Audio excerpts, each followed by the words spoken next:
देव म्हणती अनुसेसी त्वा वाचविले विश्वासी, केले अघटित कार्यासी यश आम्हा समर्पिले.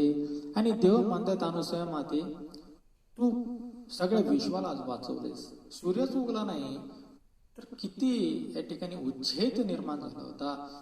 लोक व्यवहार सर्व बंद पडले होते आणि सगळ्या सृष्टीची जी काही दिनचर्या आहे ती संपूर्णतः उद्ध्वस्त झाली होती. परंतु हे अनुसया माते, आम्ही तुझ्याकडे आलो, तू आमच्या विनंतीला मान दिलास, कौशिक पत्नीला सुद्धा समजावलंस आणि त्यामुळे अघटित आजपर्यंत कधी घडलं नाही अशा प्रकारचं अघटित कार्य तू यशस्वीपणे पार पाडलंस आणि सगळी यश मात्र तू आम्हा देवतांना देते. ही तुझ्या अंगीची नम्रता पाहिल्याच्या नंतर खरोखर